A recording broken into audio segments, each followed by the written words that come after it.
try! Welcome to the Rugby.com.au Super Rugby preview, round 11 of the competition. I'm joined by Morgan Turanui, and we're both going the very gruff and rumbled approach today, not shaving. Any strategic... Man, I thought it was radio. What are we doing on camera? What's he doing here? Mate, I certainly got a head for radio there, Morgs. But let's kick things off.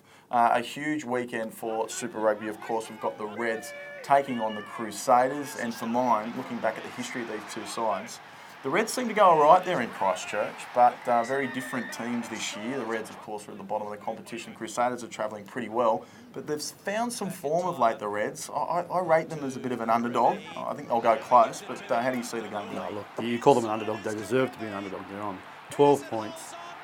Struggled throughout the year. Yes, they've got some good combinations coming through. McIntyre is growing slowly into that jersey. I think the biggest compliment the Crusaders have given them is playing them in Christchurch. Normally they send them out to Nelson or somewhere with 3 men and a sheep to watch the game, but I just think the Crusaders will absolutely flog them. Yeah, I sort of agree. I don't think they'll flog them, but I think it'll be a tight game. So Reds fans, there is a little bit of hope for this round. Now, the Brumbies and the Bulls, it'll be a tight game, I reckon, this one. But Stephen Larkham coming out pretty hard in the press, having a crack at Sansa and the referees, saying they're not getting any reward for their set piece. How do you see that? He's come out playing a bit of tactics with the referees. He knows it's going to be a tough set-piece night against the Bulls.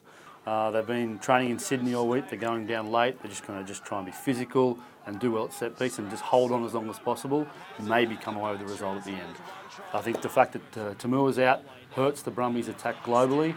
Leela Lafone's really going to have to step up and be the number one man as opposed to sharing the role.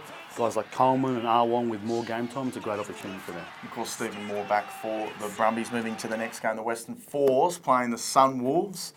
Now, this one, who knows? I really can't pick it. I would hopefully say the Western Force, because the Sunwolves wouldn't have even thought they were a chance 3 months ago against the Western Force. How do you see this one? Well, the Force should win, but have you put your footy tips in yet? No, not yet.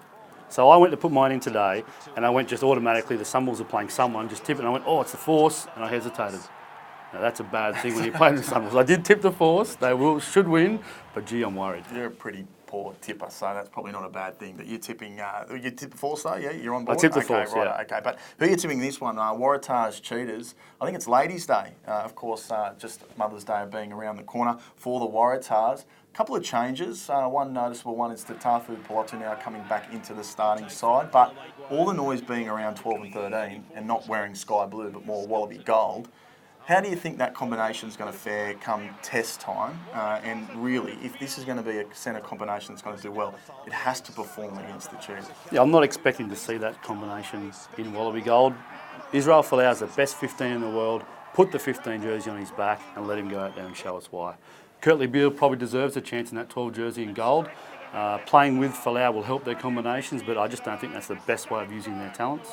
And we've got other options there as well, especially when it comes to the Wallaby team. Playing well though, KB.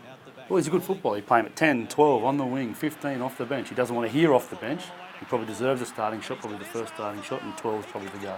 Well, I'm always a little bit nervous focusing on Wallaby Gold. We should be talking about Super Rugby, and that's what we do here very well at Rugby.com.au. All the match previews, all the highlights after the game are right here, and we love bringing it to you. I'm Adam Fryer, that's Morgan Turanui, and we'll see you here next time on Rugby.com.au.